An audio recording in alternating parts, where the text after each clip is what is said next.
Magandang araw sa atin lahat. Muli na naman nagbabalik ang inyong lingkod para i-discuss naman tong mga naging pahayag ni Congressman Martin Romualdez. Ayan. Sa tinagal-tagal ng panahon na kailangan namin marinig yung panig mo, ngayon ka lang nagsalita. Diyos ko, kung kailan na baon na ang iyong pangalan. Dapat nung umpisa mo palang ginawa yan para natulungan mo mamulat ang mga mata ng taong bayan, 'di ba? So, umpisa na natin tong ating pagtalakay sa naging speech ni Martin Luther Romualdez King. Ayan.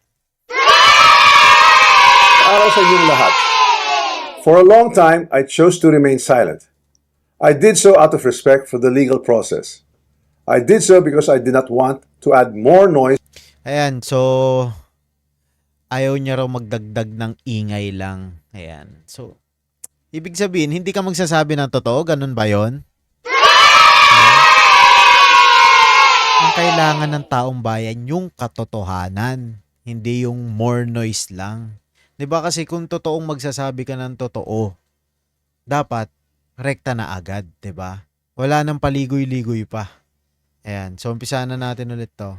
To an already divisive issue.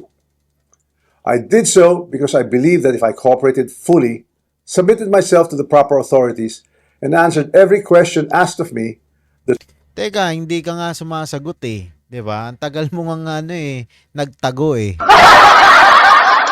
Kayo-kayo lang ang nag-uusap eh. Sa taong bayan ka dapat sasagot, hindi lang sa kanila. Mali ba namin nagkukutsabahan kayo dyan, 'di ba? truth would eventually speak for itself. But there comes a point when silence is no longer prudence. Talagang ganun, 'di ba? Kailangan mo nga magsalita, dapat nung una mo pa lang ginawa mo na 'yan. 'Di ba? Kung kailan baon na yung pangalan mo, wala nang naniniwala sa iyo, saka ka magsasalita. 'Di ba? Kung kailangan ka ng taong bayan, hindi ka nagsasalita, magaling ka. Magaling ka. 'Di ba? My silence has been abused and weaponized to build a narrative that is false. Excuse me, kasalanan mo yan. Kasalanan mo yan, bakit hindi ka nagsalita? Hindi yan kasalanan ng taong bayan. Matagal na panahon kang inihintay na magsalita, laging binabanggit yung pangalan mo. Anong ginawa mo? Nagtago ka. Diba? Tapos sasabihin mo, yung pangalan mo ay wine-weaponize for political purposes only. For political agenda. Isang malaking katangahan at kalokohan yan. Congressman Martin Romualdez. Diba? False, twisted, and unfair. Kasi kasalanan mo nga eh. Tapos sasabihin mo twisted and unfair. Diba? Bakit hindi ka nagsalta nung una pa lang? So let me be clear. I will not keep quiet anymore. I will face this head on, and I will speak with facts because the truth deserves to be heard. Sus, marami ng katotohanan sa buhay ngayon. Maraming lumalabas na katotohanan ngayon.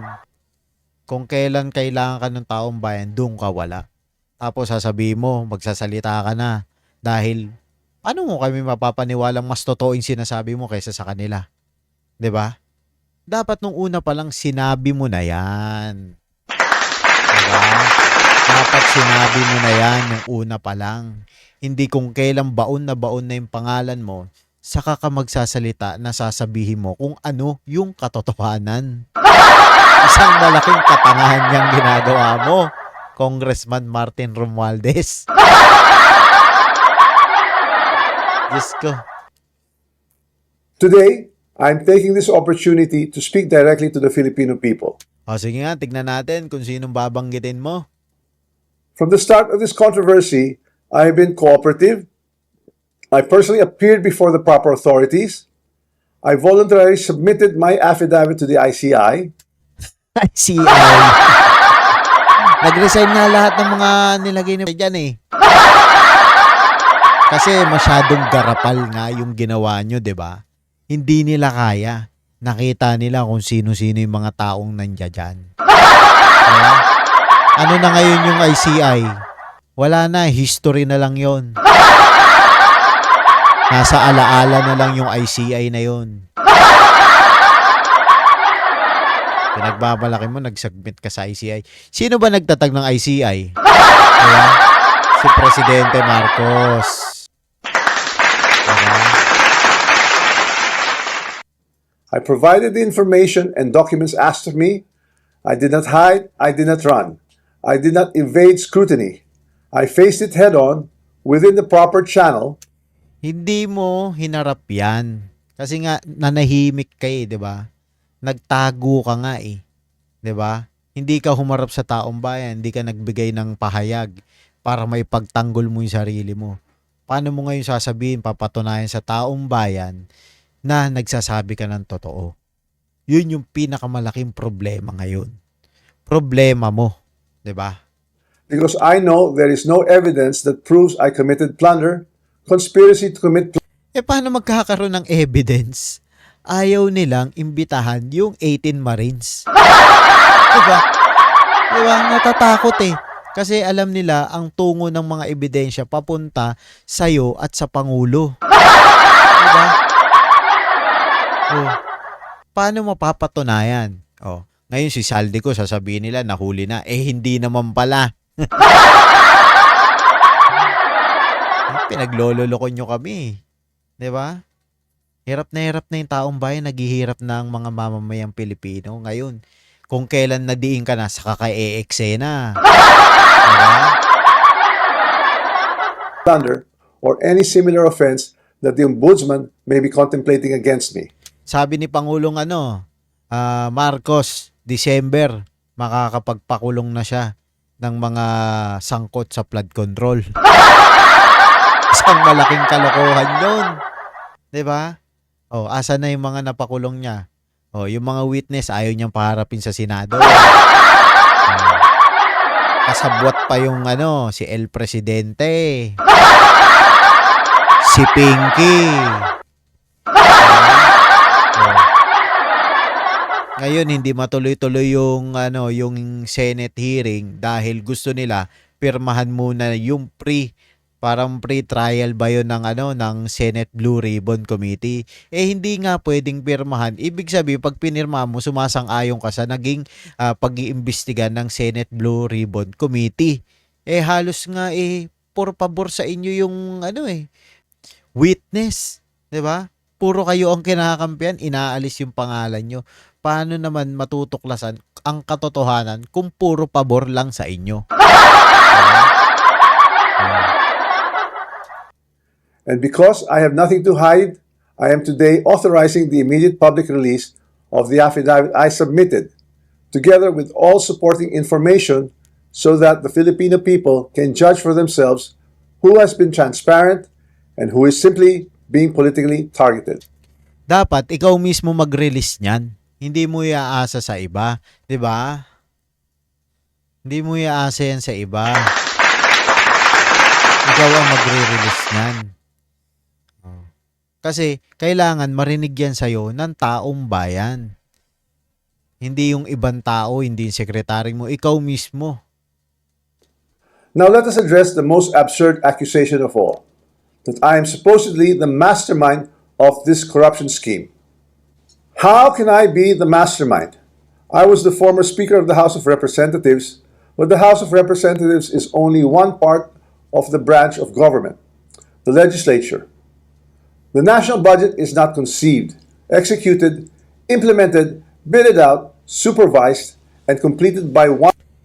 Hindi mo inaamin na ikaw, pero sinasabi mo na hindi lang kayo. Diba? Hindi lang house ang sinasabi mo. So, ang sinasabi mo na marami kayo. Sindikato talaga kayo diyan sa sa gobyerno. Kayo ang pinakamalaking sindikato. Diba? Hindi mo inaamin na ikaw ang leader pagnanakaw sa kabanyaman ng Pilipinas. Pero ang sinasabi mo, hindi lang ang House. So, meron pa kayong mga kasama. Diba? one congressman or even by Congress alone, and certainly not by the Speaker of the House. I want to make this simple and clear.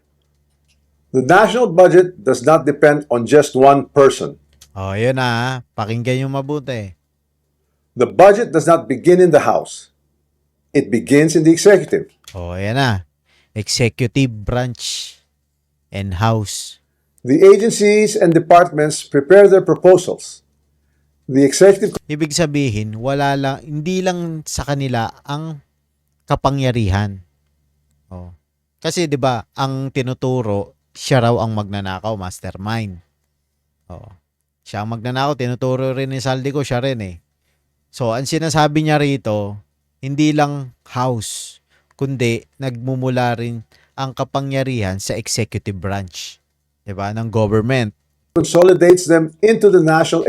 Hindi niya inaamin na nagnakaw sila, pero ang sinasabi rito is, kasi ang bintang siya ang magnanakaw eh. Ang sinasabi niya rito, hindi lang kami. 'Di ba? Expenditure program. Hindi lang kami ang nag-manipulate, kumbaga nag-a-approve ng pera. Hindi lang kami ang involved sa pera ng gobyerno. 'Di ba? Ibig sabihin, kasama rin ang executive branch. And that program is then submitted to Congress. From there, the House deliberates, but the House is not one person. And it is certainly Ayan na. But the House is not a one person. not the Speaker alone. Not the Speaker alone. Ibig sabihin, may mga kasama siya. Diba? Hindi lang siya. Nandadami na siya. Kaso, ang problema rito, bakit ayaw mong banggitin ang mga pangalan? Yun ang kailangan marinig ng taong bayan. Diba? Magbanggit ka ng pangalan para makatulong ka sa investigasyon. Kinukubli mo pa rin eh. Oh, akala ko ba magsasabi ka ng katotohanan? Diba? At ayaw mong sabihin, hindi mo pwedeng sabihin na lahat kayo dyan magnanakaw. Hindi pwede. Kailangan may specific ka. Kasi tandaan mo, hindi yan lahat bata ni Presidente. Hindi yan lahat bata mo. 'Di ba? Hindi yan lahat nakakatanggap sa inyo. 'Di ba? Yun ang katotohanan. It is a collegial body made up of hundreds of members, multiple Alam na namin yan. Alam namin kung paano yung proseso dyan. Alam namin yan, Mr. Speaker. Kung paano nyo dinideliberate yung mga budget para maipasa. Ang kailangan namin, kung sino yung mga sangkot sa nakawan sa gobyerno. Kasi sabi mo, hindi ka naman nanahimik eh. Sabi mo, magsasabi ka ng katotohanan. 'Di ba? Yun ang sinasabi mo. Pero nasan na? Yun ang hinihingi ng taong bayan. Sino yung mga alam mo na magnanakaw? Diba? committees, vice chairs, and institutional processes. In fact, there are around 85 committees, each with its own jurisdiction, leadership, and Alam na namin yan, Mr. Speaker. Na kailangan namin yung magnanakaw. members. No speaker can personally control every committee, much less direct the actions of other branches or government agencies. And in the Appropriations Committee itself, there are already more than 100 members, with many vice chairs, and Representative Toby Tiangco, who has been very vocal and upfront on this issue over the past months, was himself a vice chair of the Appropriations Committee in the previous Congress. So I have to ask, if there were real concerns about irregularities in the budget process, why were these not formally raised during the deliberations? Eh, paano nga magre-raise? Eh, puro tao nyo yan. Diba? Kung may problema dyan, hindi yan magsasalita. Eh, ikaw ang bastonero. Diba? Tao mo yung mga nandya dyan eh. Kapag ikaw nasa isang administrasyon at ikaw ang nilagay ng presidente, maglalagay ka ba ng kalaban mo? Diba? Hindi, syempre. lalagay mo kung sino yung mga bata mo dyan. Diba? Sino kikibo dyan, puro bata mo yan, lahat yan nagkakaroon. Diba? Yun ang kailangan namin malaman. Sino ang mga magnanakaw. Sabi mo kasi, magsasalita ka na, hindi ka na mananahimik. 'Di ba? Kasi sa'yo pinupukol lahat eh. Di magturo ka. 'Di ba? Yun ang kailangan ng taong bayan, magturo ka. Or even during the plenary. The budget deliberation does not stop in the House. The Senate also conducts its own deliberations. O yan na, nagsalita na sa Senate raw, meron. Sino kaya yun? Magsasalita kaya siya ng pangalan. Reviews its own version and plays its own role in shaping the final budget, and it is not a bystander. It is an active constitutional participant in this process. After that, the House and the Senate reconcile their versions in the bicameral conference committee. Only then is the final bill transmitted to the President for approval or veto. So let us be honest about what becomes law. The national budget is not the act of one person or one chamber. It is a product of a constitutional chain involving the executive, the House, and the Senate. So, tatlong branch yan, di ba? Senate, House, and Executive. So, sino-sino dun? Di ba? Sabi mo, magsasabi ka na ng katotohanan eh. Sino-sino ron yung mga magnanakaw? This is something I want the public to understand. The budget process is collective, multi-layered, and shared. Alam na namin yan, Mr. Speaker. Kailangan namin malaman yung mga magnanakaw nga ni. Accountability must apply to everyone involved, not selectively assigned after the fact. Paano hindi magiging selective? Sino ba nakaupo? 'Di ba? Siyempre, hindi naman lahat yan eh. Bata ni PBBM. Sabihin na natin ganun. Hindi yan lahat bata mo. Kung sino lang yung mga bata mo, yun ang involved. 'Di ba? Ako naman, wag mo namang gawin tanga ang taong bayan. Mr. Speaker, 'di ba? Wag mong gawing tanga ang mga Pilipino. Kasi kami, pinanonood lang namin kayo. 'Di ba? And certainly not when it becomes politically useful. If corruption were to occur in a magnitude made known to us over the past months, then it's clear that the real corruption does not happen at the level of the general legislative approval alone. It happens at the level of execution of the General Appropriations Act. It happens when projects are implemented. It happens. Kaya nga may flood control eh. 'Di ba? Kaya nga may flood control eh. Where projects are actually implemented, where procurement is undertaken, where monetary disbursements are actually made. And it happens when substandard projects are passed off as legitimate or when ghost projects are made to appear real. That is why command responsibility is far more logically relevant in the executive branch, where there is actually supervision, operational control, and implementation on the ground, than in the collegial legislative body, where constitutional role is deliberation and appropriation. Congress does not build flood control projects. Congress does not conduct procurement. Congress does not inspect whether a project was actually completed. Congress does not certify whether the work done was substandard or not. So if the allegation is that there was a systemic corruption in flood control implementation, then the public should ask the obvious question: where does implementation actually happen? Definitely not in the session hall of the House of Representatives. Here's the simplest way to test that theory that I am the mastermind of this scheme. If I were truly involved in a fraudulent scheme of this nature, then the first place one would expect to see that pattern would be in my own district, in the projects most easily associated with me. You would have seen it in Tacloban, but I say this with absolute certainty. You won't see it in my district. My district has 0 ghost and 0 substandard flood control projects. 0. And that is verifiable.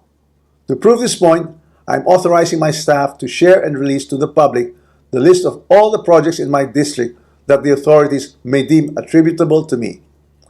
Let the public scrutinize and verify for themselves. As I already mentioned, corruption of this scale is not a one-man operation. It requires 2 things: budget decisions and implementation on the ground. O, 'di ba? Hindi lang raw sila. May kasama. Iniintay ko yung mga pangalan kung may babanggitin pa to eh. With respect to how the budget was deliberated in Congress, let me say this categorically. I was not a part of the BICAM and the small committee budget deliberations. Yes, I was Pero mga bata mo yung nandoon. Mr. Speaker, 'di ba? Mga bata mo yun. Diyos ko, pinaglalaroan mo yung isip ng mga tao eh. updated on the general outcomes of the deliberations, but I had no visibility with regard to the specific details of the discussions, including particular amendments or insertions approved during these closed-door deliberations. Records would show that I did not participate in those meetings and I was not privy to what exactly transpired during the deliberations. Pero nga, ikaw nga ang tinuturo na nagnakaw. Diba? Pati si PBBM. Kaso ang naging problema, hindi ka nagkikibo dyan, nanahimik ka. So ngayon, kahit na mag-release ka ng ganyang statement, may maniniwala pa kaya sa'yo. Diba? Wala na, syempre.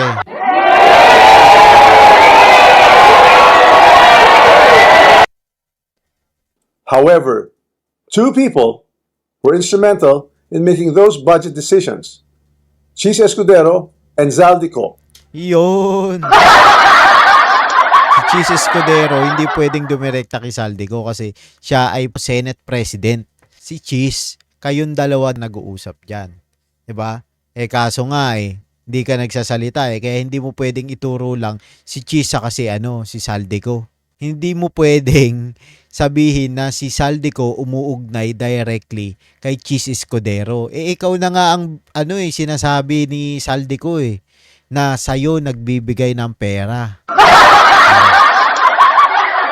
Ang katapat naman ni Saldico sa Senate, si Grace po. 'Di ba?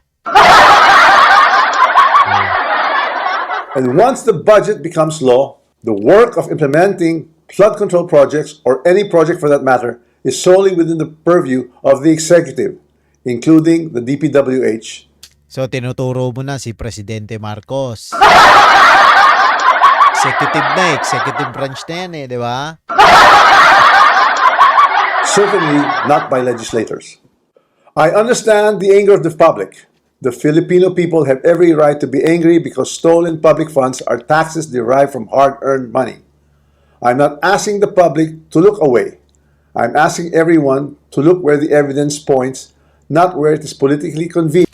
Paano ngang mapupoint sa iyo yung evidence? Mga tao nyo nga yan Diba?